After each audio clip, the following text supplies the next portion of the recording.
Om Vakratunda Mahakaya Suryakoti Samaprabha Nirvignam Kurume Deva Sarvakaryeshu Sarvada. Om Shri Mahaganapataye Namaha. Om Shri Gurubhyo Namaha. Harihi Om Sadashiva Samarambham Shankaracharya Madhyamam Asmadacharya Padyantam Vande Guru Paramparam Asmad Gurubhyo Namaha.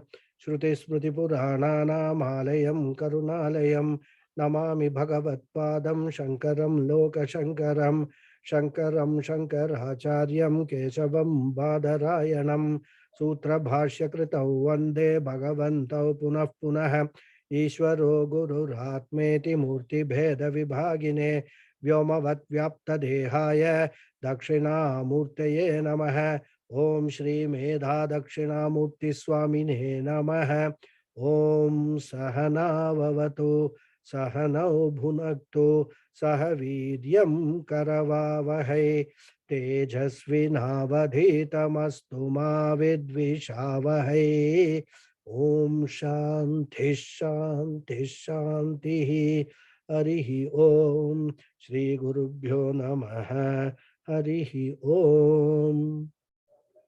Om Parthaya Pratibodhitam Bhagavata Narayanena Swayam Vyasena Gratitam Purana Munina Madhye Mahabharatam Advaitamrita Varshinim Bhagavatem Ashtadashadhyayinim Ambatvam Anusandhadami Bhagavad Gite Bhavadveshinim Yam Brahma Varunendra Rudra Marutah Stunvanti Divyaistavaihi Vedais Sankapadakramopanishadaihi Gayanti Yam Samagaha Dhyanavastita Tadgatena Manasa Pashyanti Yam Yoginaha Yasyantanna Vidhusura Suraganaha Devaya Tasmai Namaha.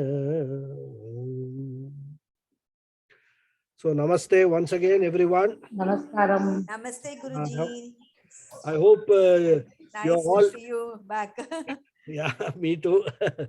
After two weeks of break, two class break rather. I hope you are back to normal. Yeah, I'm okay. I'm I should say 99.9% normal. That 1.1% is always there. 0.01 rather. So anyhow, that's okay. There's not a problem. I only hope that you all remember where we left off 2 weeks ago. Anyhow, because I don't want to take too much time in repeating the whole thing. I'll just very broadly. We finished 35th verse. 35th we finished. Second chapter. Correct. Bayadu, I mean Marana, Yeah. Bayadranadu Paranam Mamsyante. That's what we left. We'll see that. I mean, the next shloka we will see. So after completing the teaching from a philosophical point of view, that is Atma, Anatma, Viveka standpoint, and also covering the ethical standpoint, that is the Dharmika standpoint, Bhagavan Krishna is now trying to convince Arjuna as to why even from a worldly standpoint, that is from a Laukika standpoint, Arjuna ought to fight this war. And this is a very important lesson for all of us here. We need not look at our duties purely from either the Adhyatmika point of view or from a Dharmic point of view and all. Because everything that we are supposed to do, that is which is our Swadharma, we can actually, if we think about it, we can analyze it and then understand it from any standpoint that we want, that is suitable to us, that appeals to us, so that the most important point is we must never ever go away from performing our Swadharma. And in this case, the Swadharma of a Kshatriya, like Arjuna, is to fight a Dharmic war. And that is why he highlights the consequences. Bhagavan Krishna is highlighting the consequences if Arjuna fails to do so. Running away from the war is not a Swadharma of a Kshatriya. We have seen that, all these kind of sentiments expressed in our movies and all. A Kshatriya will never show his back. Even if he is stabbed, he will take it in his chest and all that kind of a thing. So running away from the war, showing back to the enemy is never the dharma of a Kshatriya. So what here Krishna is saying is, if Arjuna withdraws from the war, people will impute permanent infamy to him. And for a person like Arjuna, who was a famous and a great warrior, who has been honored, I mean, he was known all over the world, rather, such an infamy would be worse than death. And Bhagavan further wants that the great warriors on the both sides will think of Arjuna as one who has withdrawn from the war out of fear. They may not appreciate whatever went through Arjuna's mind, because they don't know that. The only thing they see is Arjuna coming to fight, looking at the two armies, and then withdrawing from the war. What would that convey to anybody, rather, any onlooker, is Arjuna has become scared about this war. He feels that looking at Bhishma, Karna and Duryodhana and all that, he feels now that he cannot fight this war and win, so he wants to run away. So, having been one who was revered, respected by all the warriors on both the sides, Arjuna will come to disgrace. And not only that, further Bhagavan says in the next sloka, 36th sloka, Avachya vadanscha bahun adhishyanti tavahitah nindantastav samhartyam tato dukkataram nukim. The Anvaya is cha nindantah tava samartyam tava ahitah vadishyanti bahun avachya vadan kim nu dukkataram tatah hato va prapsyasi swargam jitva va bhokshase mahim. So here the Anvaya starts from cha. Normally in Sanskrit we won't start any sentence with cha. But here it starts with cha because we have to connect it to the previous sloka. Already Krishna has highlighted the consequences of Arjuna running away from the war in the previous sloka. Now he continues to further explain the consequences. So cha nindantaha, cha here means not and but moreover, as a continuity from the previous sloka. Nindantaha, ridiculing, tava samartyam, your ability, tava ahitaha, your enemies, vadishyanti, will utter, bahun avachya vadan. Avachya vadan means unmentionable words, things which we will not even bring it to our mouth. I mean, such thoughts also will not come to us. So many bahun means many unmentionable words of condemning Arjuna. Kim nu, what can be dukkataram, more painful tatah than this? So this is what I have tato dukkataram nukim avachya vadan bahun. Yeah, I have completed all these things. Yeah.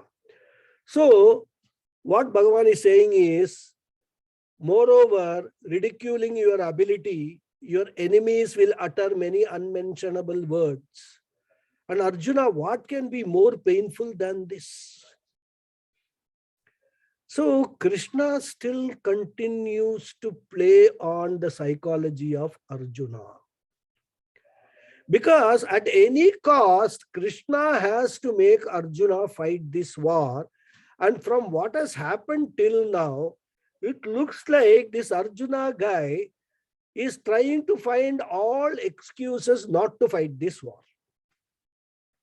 He may be genuinely driven by the sentiments, moha towards Bhishma, Drona and all that. That's fine. But that is not his Swadharma. So Krishna continues to attempt to tap into Arjuna's pride. And that is why he uses certain strong words. In fact, many times we do this with our children also, isn't it?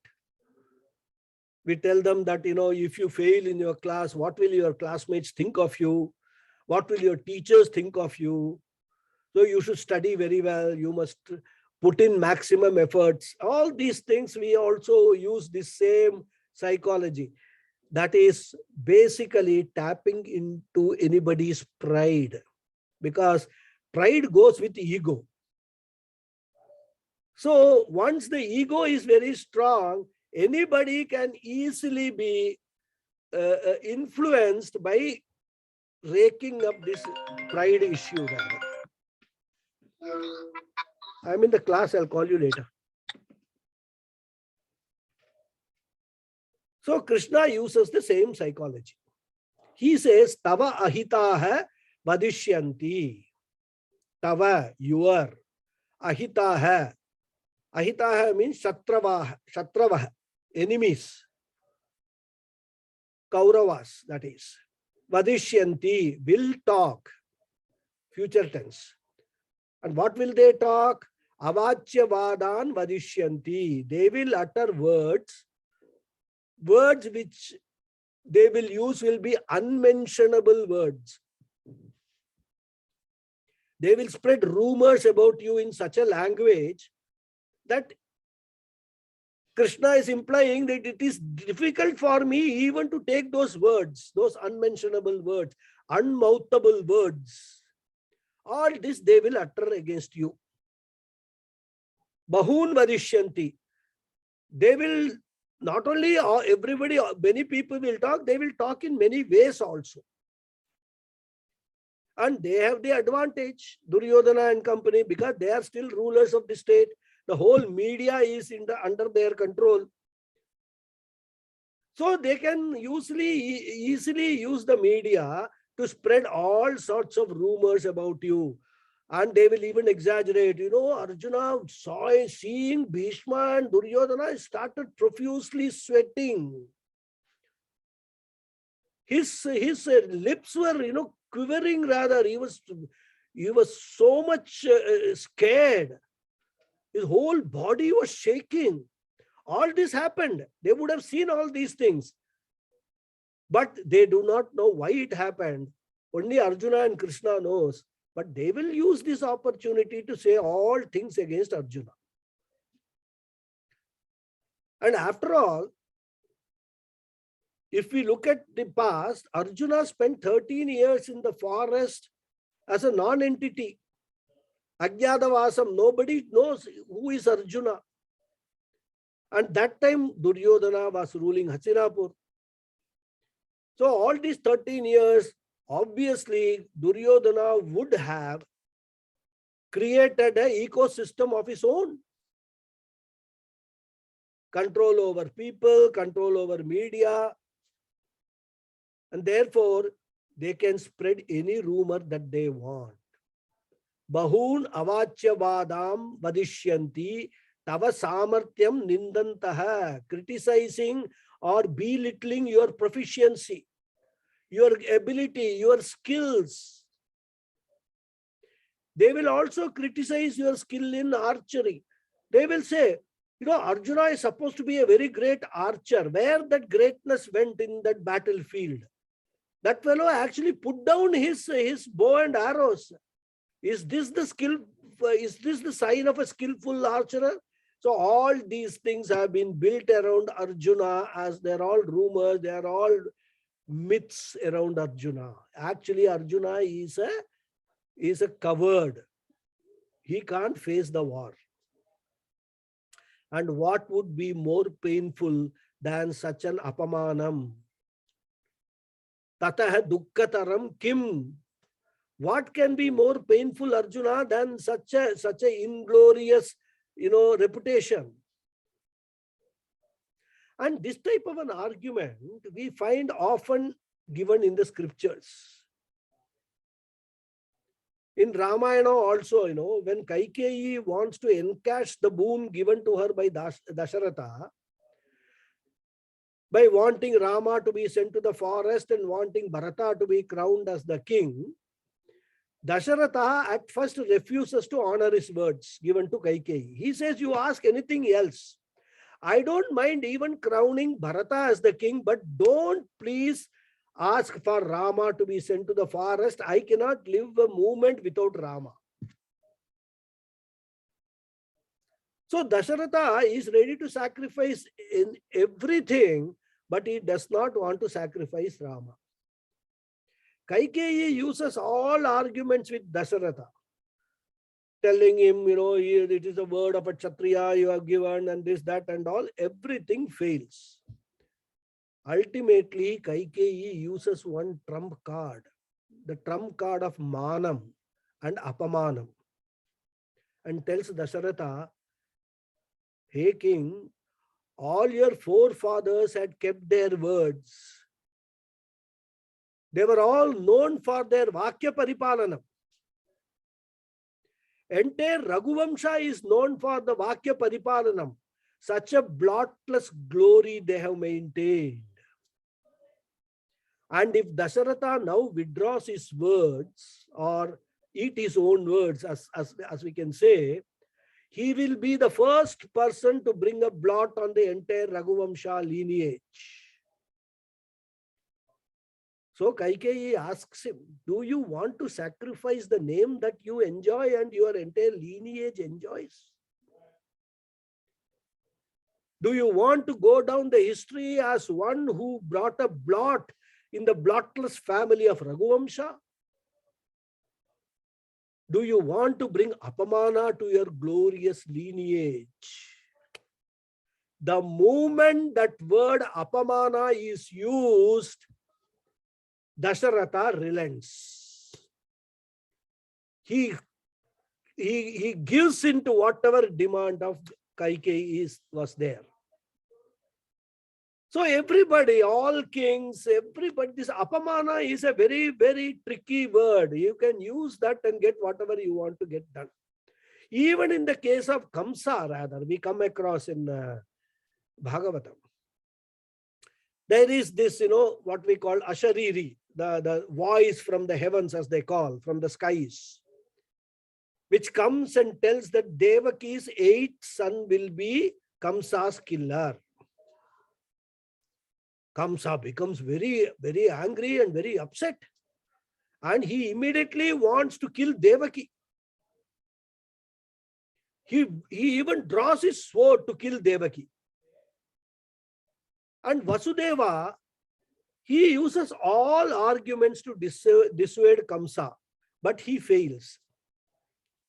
Ultimately, he puts forth a powerful argument that Kamsa's family, which is basically Devaki's family, has got a wonderful name and fame. And if he kills his sister Devaki, his name will go down in history as the killer of his own sister.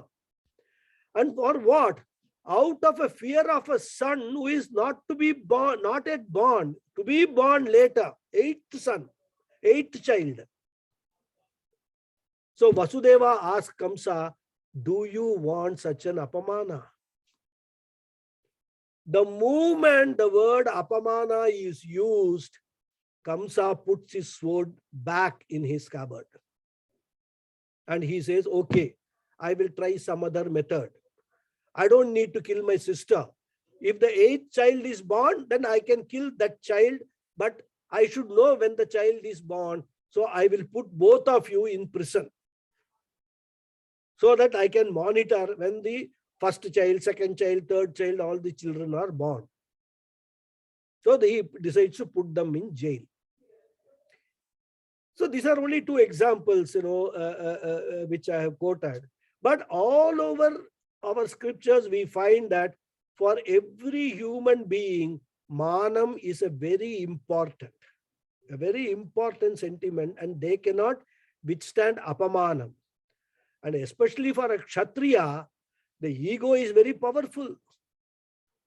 Many wars have been fought and won, and every victory only boosts the ego further and further of a king. In fact, if we look at the history of the wars, it is because of this apamanam only many wars have been fought. We read in history, not only here, even Western history and all that, Cleopatra story and all that. One king will ask another king, I want to get married to your daughter. The other king will refuse, saying that he was going to give his daughter in marriage to some other king or prince. Immediately what happens? This fellow will feel insulted and a war starts. All for what? Because of the insult, because of the apamanam caused by refusing to give the daughter in marriage to the king. It does not matter. His idea is not the war is not to gain the daughter, but to avenge the apamanam caused by refusal. So this is the power of our ego. And Krishna is using that weakness of a Kshatriya. And he says, Tata dukkataram nukim. What is more powerful than this apamanam? And therefore, what should Arjuna do now? He says, Hato va prapsyase swargam, jitva va bhokshyase mahim, tasmad uttishta kaunteya, yuddhaya krita nischayah. Now he finally comes. He says, Hataha va prapsyasi swargam, jitva va bhokshase mahim, tasmat he kaunteya uttishta krita nischayah yuddhaya. Hataha va, if killed, prapsyasi swargam, you will enjoy higher lokas like heaven. He has already told him that for a Kshatriya, fighting a dharmic war is opening the doors of the heaven. This is an opportunity which a Kshatriya will get very rarely. Because if you see, most of the wars are always fought for some material benefits, for gaining a kingdom or anything. It is only rarely that a dharmic war is fought. A war is fought to uphold dharma, to sustain dharma.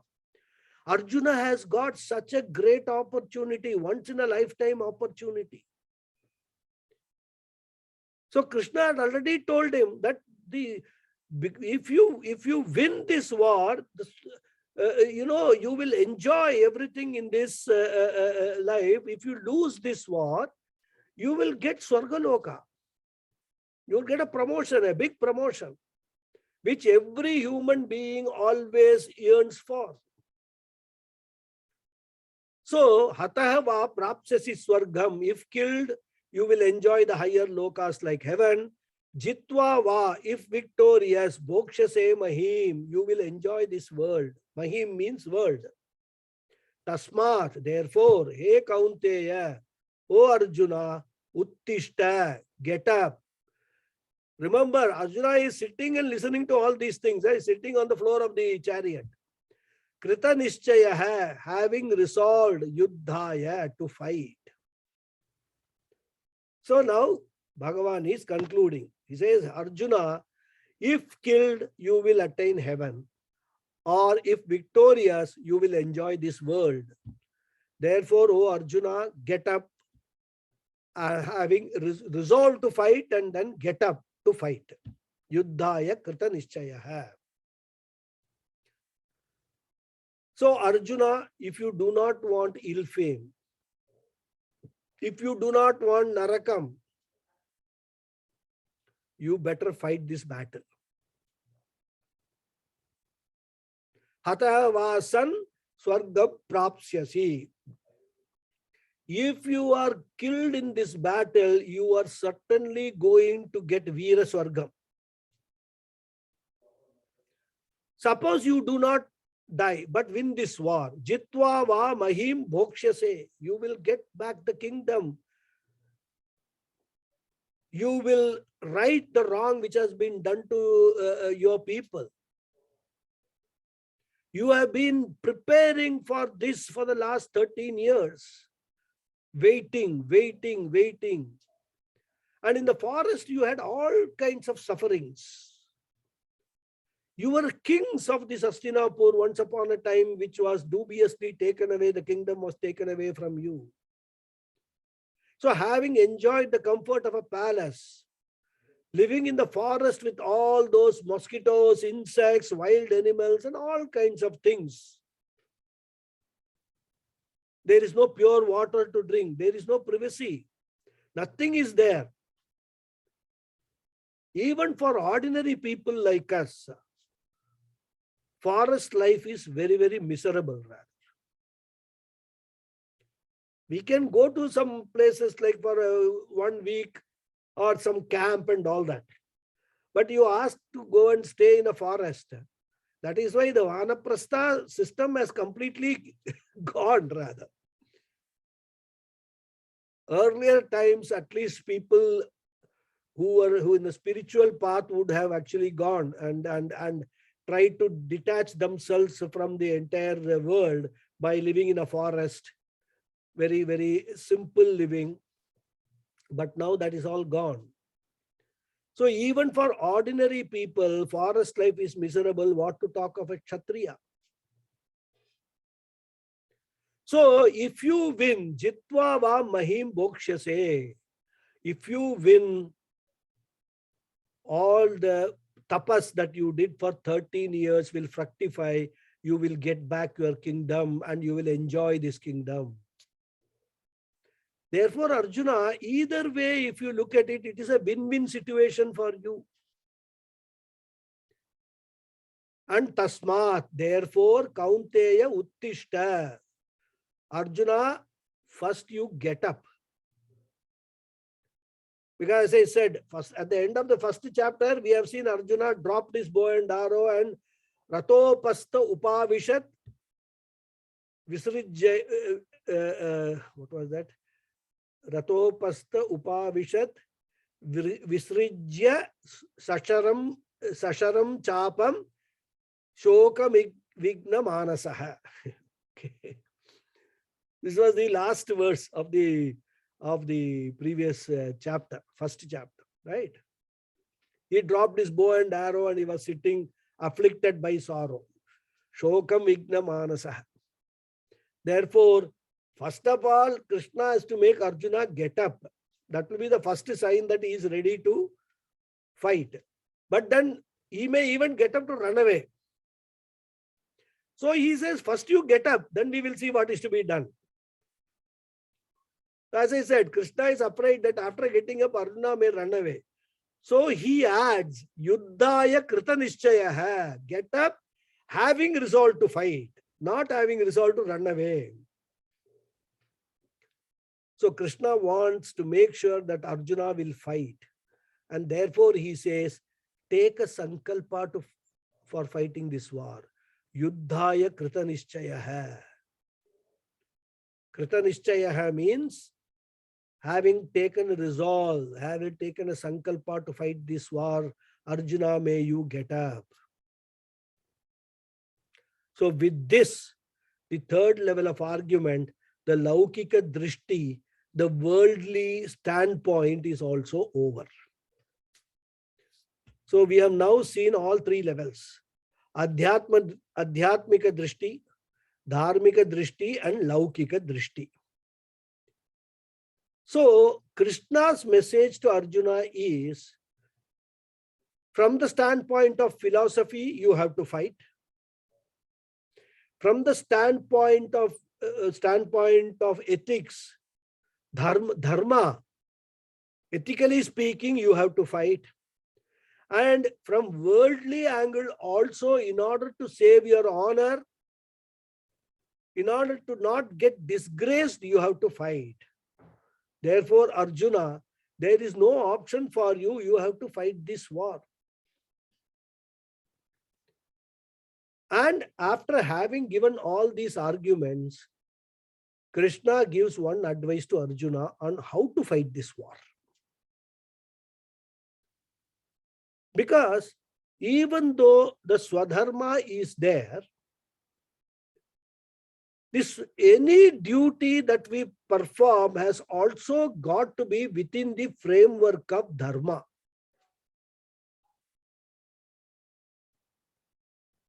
Because, generally, we divide our duties into two types.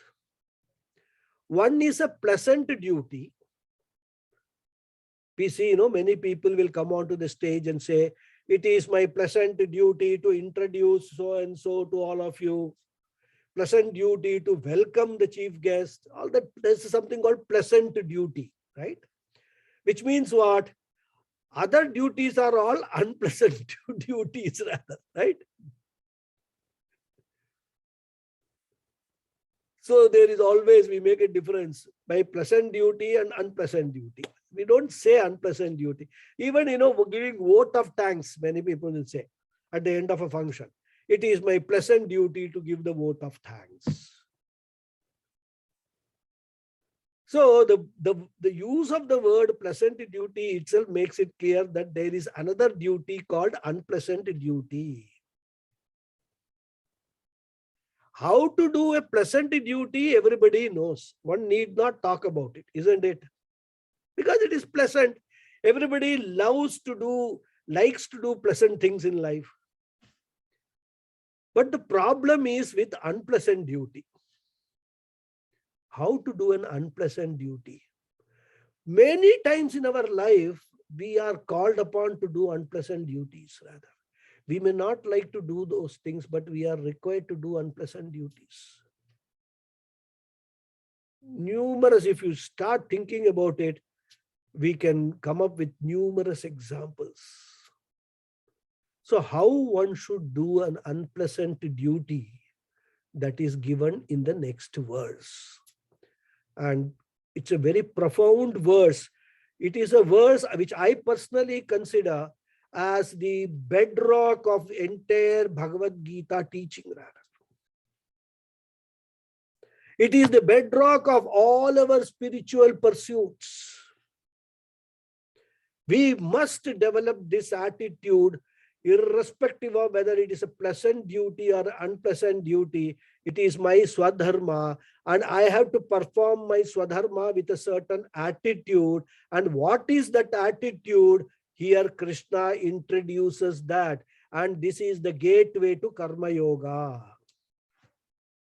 Such a beautifully constructed verse. Sukha dukkhe same kritva labha labhau jaya jayau tato yuddhaya yujyasva naivam papam avapsyasi. The Anvaya is Sukha dukkhe labha alabhau jaya ajayau same kritva tataha yujyasva yuddhaya evam na avapsyasi papam.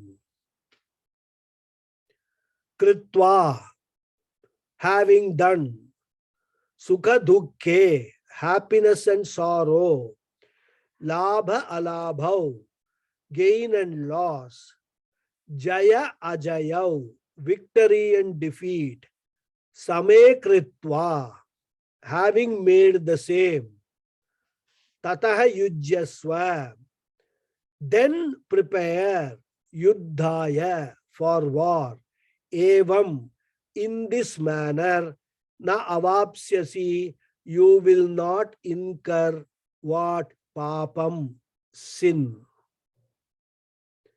So here Krishna is giving the secret formula which Arjuna should adopt, which will raise him above all sorts of guilt feeling that I am going to kill Bhishma, I will kill Drona, I will kill all these people, they are all my own people.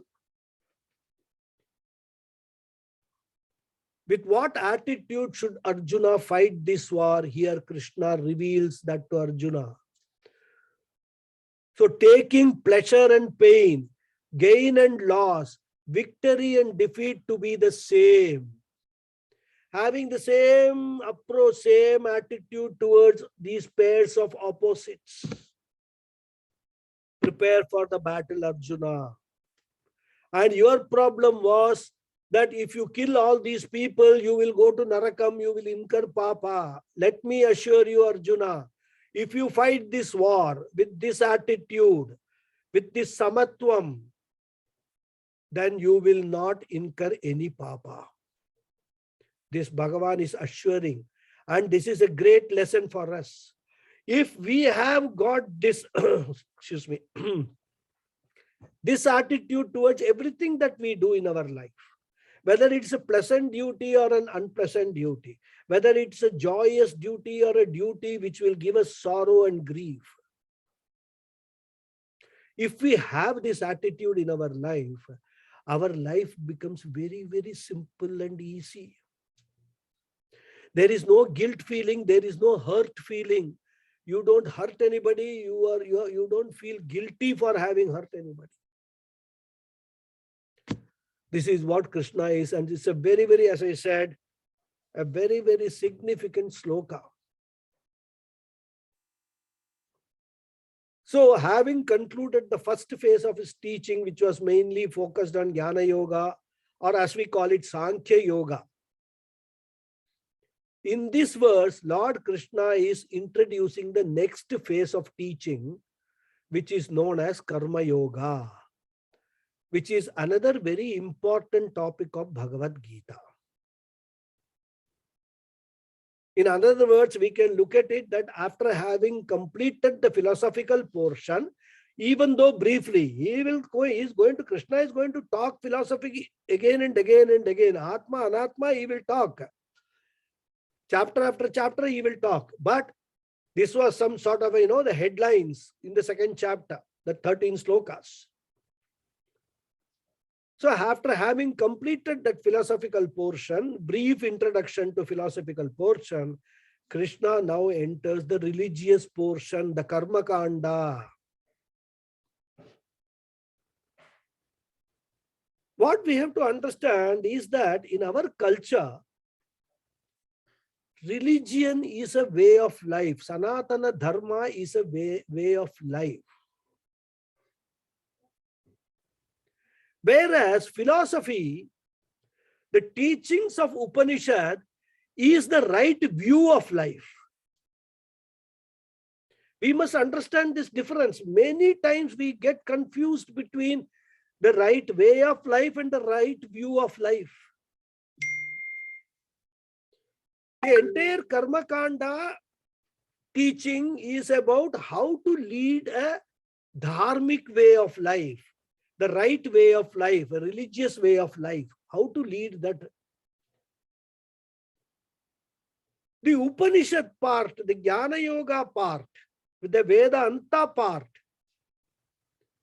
teaches us that whenever we are doing whatever we ought to do, how we have to view that, the right view of life, it provides us. So now, Veda Anta is over for the present and Veda Purva Bhaga is coming. Jnana Kandam is over, Karma Kandam is coming. Brahma Shastram is over, Dharma Shastram is bringing, Krishna is bringing in Dharma Shastram. So taking pleasure and pain with equanimity, as though they are one and the same. You must mark the words as though. Because one can always argue, how can pain and pleasure be the same? Experientially, they are not the same. But when you want to take the right view, when we want to understand what is the right way I should lead my life, we have to take pleasure and pain with equanimity as though they are one and the same. And this attitude is the seed for Karma Yoga.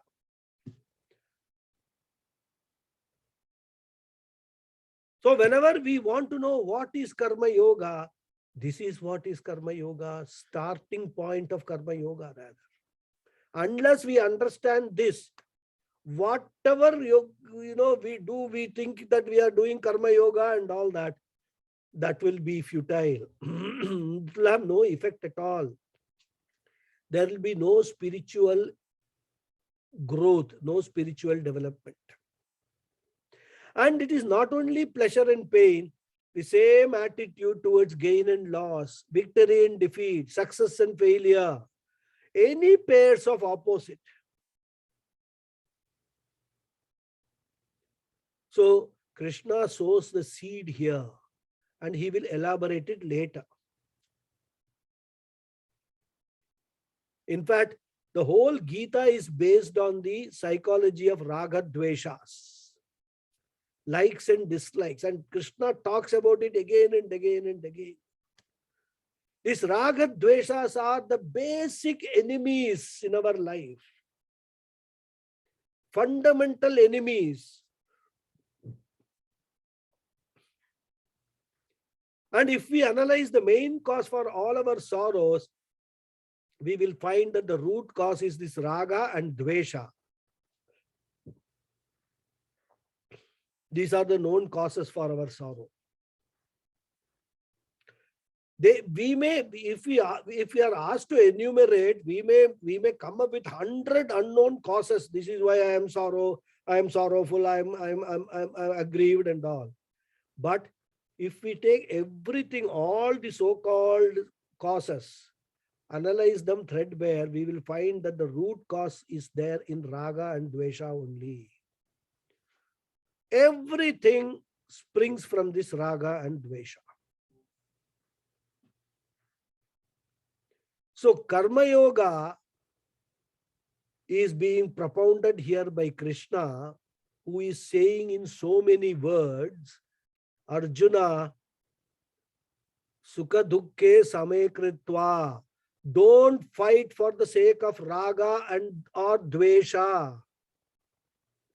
We should not fight just because we do not like someone, nor should we fight just because we like to fight. Raga and dveshas are not involved here. What is involved is only dharma and adharma. Because Arjuna was not fighting out of any enmity or spite, whereas Duryodhana was fighting because of both raga and dvesha. He had raga for the kingdom and dvesha for the Pandavas. He had always been jealous of the Pandavas and therefore could not stand to see them ruling or, ruling over him rather. Therefore, Krishna is drawing attention of Arjuna. Duryodhana is fighting this war for purely raga dvesha. You don't do that. Let raga dvesha not be the deciding factor. Let the sense of right and wrong prevail in its place. Let the sense of what is to be done and not to be done be the deciding factor. Later on, Krishna will say that if you do everything in your life with such an attitude, you will become an yogi. Beautiful verses are coming, very beautiful verses about Karma Yoga. So as I said, taking the opposite, pleasure and pain, gain and loss, victory and defeat as the same, striving to do what is right, and thereby incurring no sin, is Karma Yoga in seed form, Bija Rupa. That Bijam is being planted here in this verse by Bhagavan Krishna. And in the next verse, Krishna tells Arjuna that thus far he had talked about Sankhya. Sankhya here we have to understand. We did have a discussion about Sankhya Yoga and what is and all. There is a difference between Sankhya Yoga and Sankhya Darshana. That also I explained to all of you. Here the word Sankhya refers to Atma Anatma, Jnana Yoga. So he says that thus far I have actually briefly touched upon Sankhya, the nature of Atma. And now I would elaborate upon Karma Yoga, which I have just now introduced in a seed form. So in this way, Bhagavan introduces the two topics of the Gita Shastra, Sankhya Yoga or Jnana Yoga and Karma Yoga. The whole edifice of Gita, Bhagavad Gita, is built on these two pillars, Jnana Yoga and Karma Yoga. So, as we have seen, even the edifice of that entire our Vedic teaching is built on the edifice of two pillars, religion and philosophy, Karma Kanta and Jnana Kanta. Religion is a way of life, and as I said, philosophy is the right view of life. So now philosophy part is over for the present. Religion part is coming. How to act in the world. And Krishna says the most important aspect is Samatvam Yoga Uchyate. If a person has to efficiently act in the world, the most important characteristic of his personality is learning to be balanced in mind. Therefore, Samatvam as Karma Yoga is being introduced in this sloka, which will be elaborated in the later verses.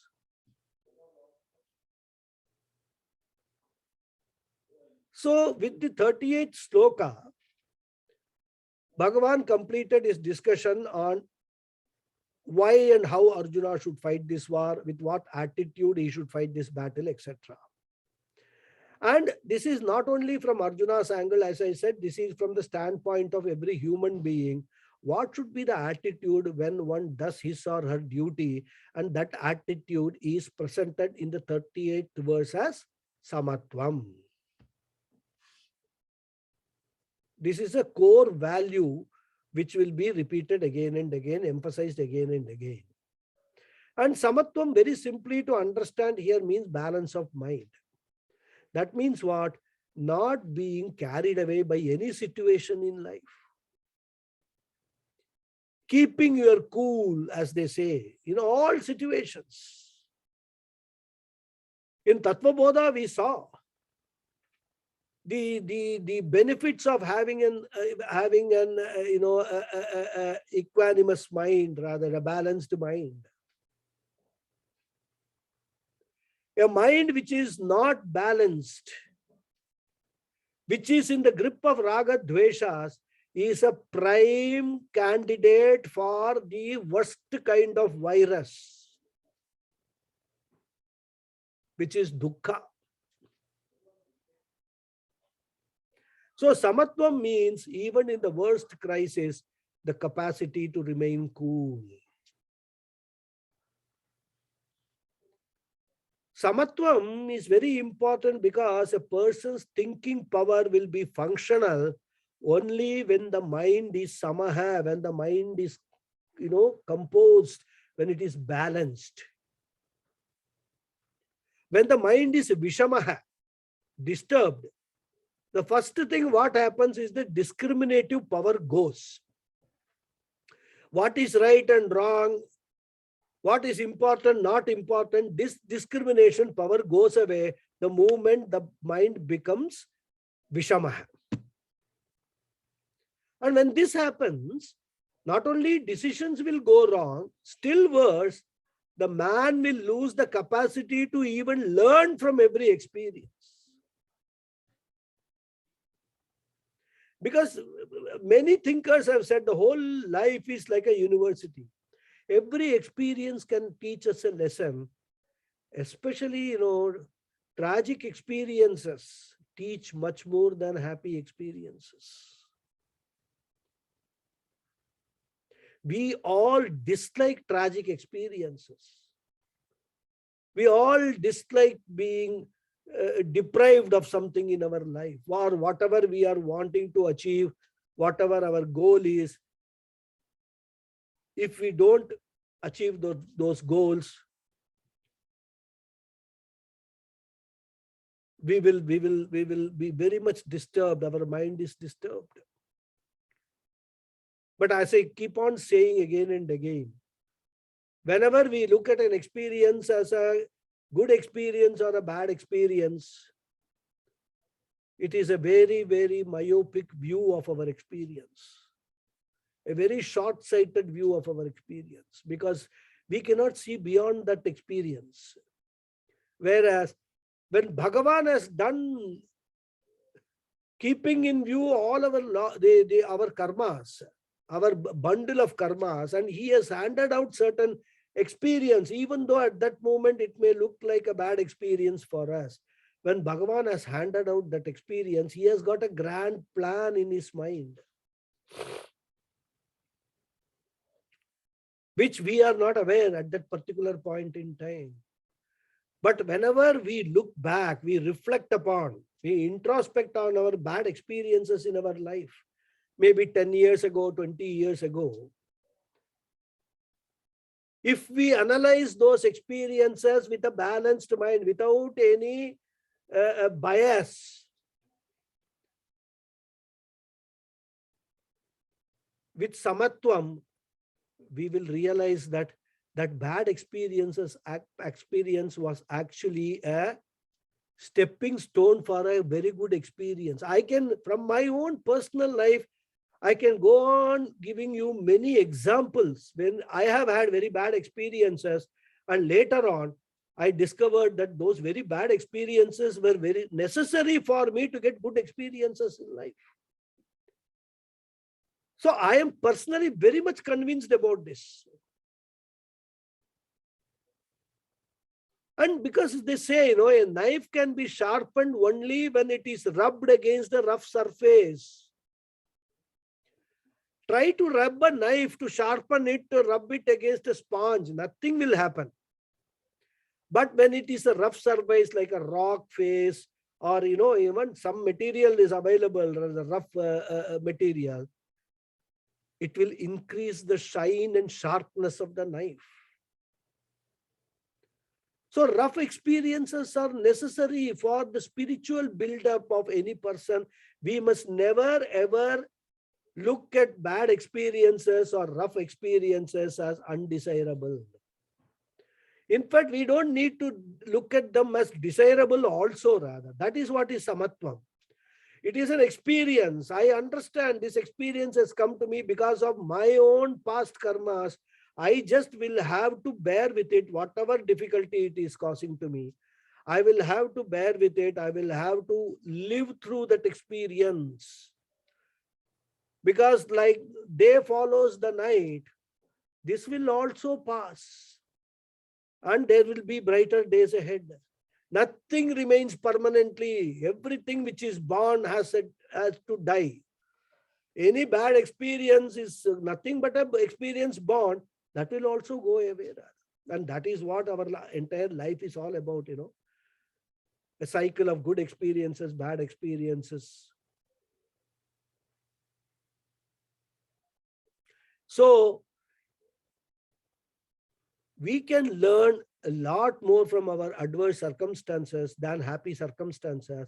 And if I have to learn valid lessons from such experiences, I should be able to have a relatively calm mind.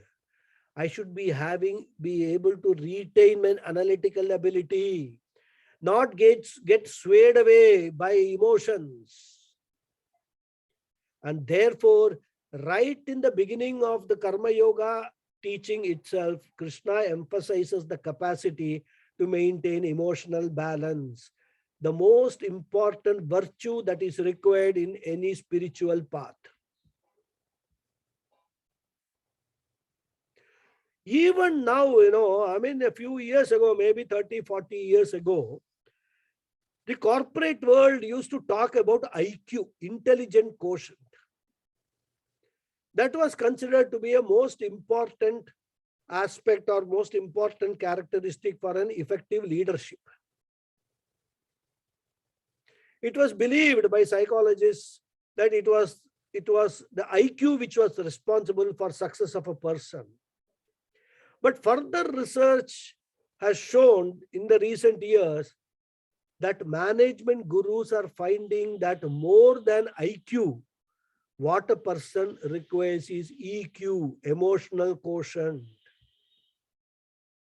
If the EQ is not healthy enough, a person will be easily disturbed, and the disturbed person cannot perform well, even though he may have a very sharp intellect, a very high IQ. And Swami Paramarthananda ji gives this example in Tattva Bodha teaching, which we have also seen in a Tattva Bodha teaching. It's like a student who has studied very well for an examination. And in the examination hall, he looks at the question paper and he finds that he does not know the answer to the first question. In fact, even though there are many other questions for which he knows the answer, and there are also choices, he need not actually attempt all the questions. But on realizing that he does not know the answer to the first question, there is a high likelihood that the student will get panicky and jittery. And even though he may know the answers to the other questions, he may not be able to recall those answers due to his disturbed mind, due to his being in an emotional turmoil. Again, this is not a when Swami Paramarthananda ji's, I heard this talk, this example, I could recall a similar experience in my own life. Absolutely similar. I just managed to get a paper, a subject which I had prepared very well. Because the first question, I didn't know the answer. I became totally, emotional, and I didn't know what to do, became nervous. And I just got pass marks in that subject. Even though it was a subject where one can score 100 out of 100, mathematics.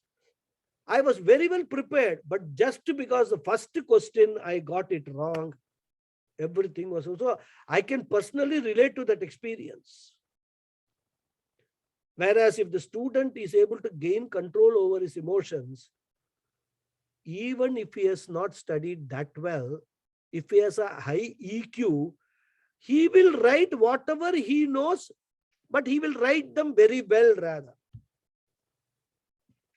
And therefore, EQ is more important for human success than IQ. And in fact, too much of IQ can make a person cranky also. Therefore, Krishna says, I am not interested in your IQ, Arjuna. I am interested in your EQ, emotional quotient. And EQ in Gita is called Samatvam. Therefore, he says, Sukha dukkhe same kritva. Prepare yourself to build your EQ. And what is that Sukha dukkha experiences? As we know, no human being can be permanently can be expecting to attain success in everything that he does. Even champions, Wimbledon champions, Davis Cup champions, all big champions, even the best of the cricket players, nobody is always successful. Therefore, 100% success is not possible. Pujya Swamiji says very nicely, success in life, if you want to define success, he says success in life is nothing but the capacity to face success and failures equally. A successful person is one who knows how to face success and failure without being too much emotionally disturbed. And therefore, Krishna says, as an active person, Arjuna, doing your duty, same kritva, learn to keep your mind in balance in sukham and dukkham, comfortable and uncomfortable situations. Then labha labhav.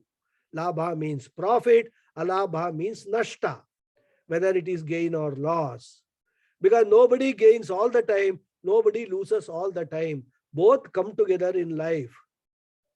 Then Jaya Ajayau. Jaya means success, Ajaya means failure, or we can take it as victory and defeat. So in all these pairs of opposites, the one who is able to keep samatvam, equanimity, keep the emotional disturbances away. And mind you, it is equally applicable to happy circumstances also. Don't get carried away by happy circumstances. Similarly, don't get carried away by grief or sorrowful circumstances. Maintain your emotional balance, and that is samatvam, and that is the secret of karma yoga. So we will see more in the next class. I will stop here. Om Purnamadav Purnamidham Purnat Purnamudachyate Purnasya Purnamadhaya Purnameva Vasishyate. Om Shanti Shanti Shanti. Harihi Om. Shri Gurubhyo Namaha. Harihi Om. Thank you all very much. Thank you, Mama. Thank you.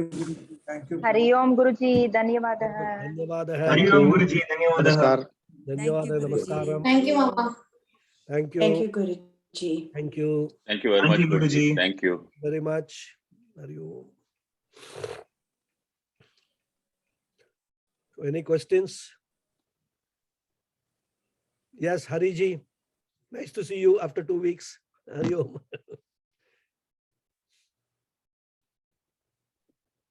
I don't have any query. I just wanted to know how you are doing, you and your wife. Oh, my wife, of course, she recovered last week itself. But I think Yeah. I got it late, So I became negative day before yesterday. But still there is Okay. some slight, cold kind of. Of course, the weather also here is a little Okay. cold, in fact, in Connecticut, in summer rather. So So I wanted to tell you for another couple of weeks, even if you can't do it, no. Otherwise, instead of having 1 hour till you fully recoup, instead of I one, am recouped. I am back to my normal. I am getting up at 4:30 in the morning. no, we can make. I could I can make out. understand. No, if it was not possible, I would certainly would have sent you a message that I am still not well, right? Okay. But you don't take my life away from me. No. It is no. We want. This is my breathing. So No, I was feeling suffocated over the last 10 days, not being able to do my studies, do my puja, do my my nitya karmas and all. Last 2 days, I am back to normal. So it will go on. I mean, there's no problem. I've started working on my Sanskrit classes. Little bit of sore throat. That is there. That is because I say, see, early morning 4:30, it is very cold outside. Okay. So I went for a walk couple of days. So then, I feel that I've got a slight cold because of that. But it's only like, occasionally that is happening. There is some, I would say some phlegm formation is there. But occasionally only it is happening. I just need to treat it with some Vicks and all that, which is what I normally do. It will become all right. Other than that, in terms of my energy levels, my concentration, everything is back to normal. So there's no problem at all. Very good. Yeah. Very good. The place is also very nice. Good sunshine. Now I'll go and sit outside in the sun for about half an hour. I'll get a lot of vitamin D out of that. That will also rather energize me rather. So yeah, sure. My daughter has got a very good, very nice house, very big house, and she has got. So there's a huge outside garden and all that. Very nice place. So it's good to enjoy life like this, Nice. No, so I thought of telling you instead of 1 hour, kind of you. I mean, even if it is half an hour, that would be. That is true. But if that was the case, even my wife would not have permitted me to conduct the class. She said, "Why you are unnecessarily doing all that?" That is there. There is always a controller behind me. So no problem at all. So she will take care of it.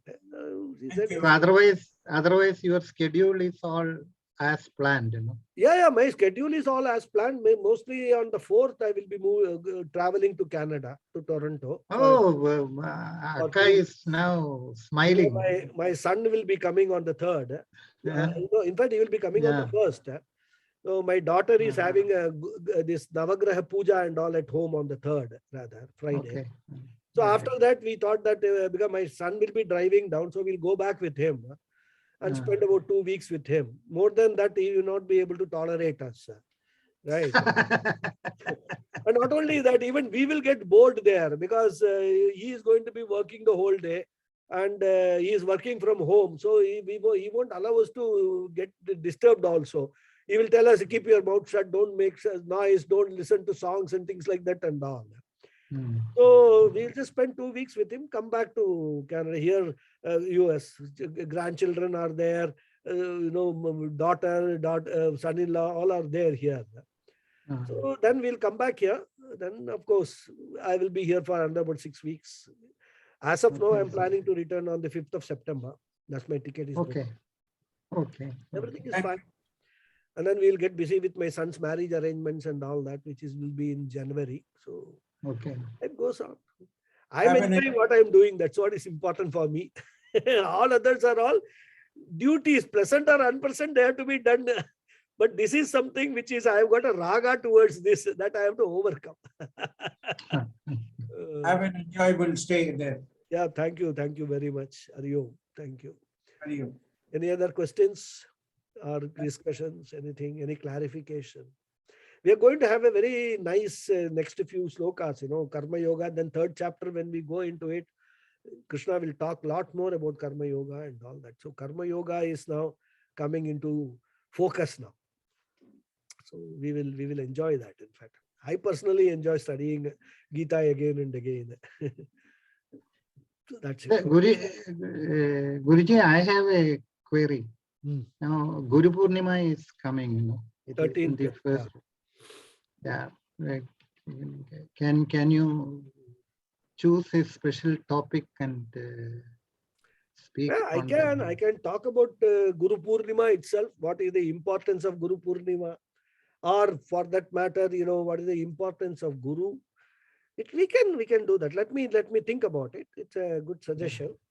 And it is on what day coming? What is the day on 13th? I don't know. 13th is Guru Purnima, isn't it? I think 13th July is a Wednesday. So I don't know how many of you will be available for any talk on Guru Purnima on a Wednesday. Or we can do a talk on Guru Purnima on the following Saturday or something like that. Yeah, that also is fine. So that we don't disturb our class schedule, rather, right? Yeah. We can do that. So 13 means 20th will be a Saturday, right? No, sorry, not 20th. The Saturday will be 16th, if I'm not wrong. Yeah. So 16th Saturday, I'll give a talk on Guru Purnima talk. So many of you would have heard, Puja Swamiji's talk on Guru Purnima. Swami Paramathananda, every year he gives a talk on Guru Purnima. So what I will be sharing with you all is some material from here and there, and then I will present it in my own way. That's all I will be doing, rather. Yeah, okay. Vyasa Purnima is the most important thing for all of people who are in the spiritual path. That is the most important thing. So I'll give a talk on Guru Purnima. Okay. Thank you. Okay. Hari Om. Thank you very much. We'll see you. Vishnu Sahasranama, we will see tomorrow. Okay, students, Vishnu Sahasranama. Thank you. Hari Om. Hari Om. Hari Om. Thank you. Thank you. Thank you.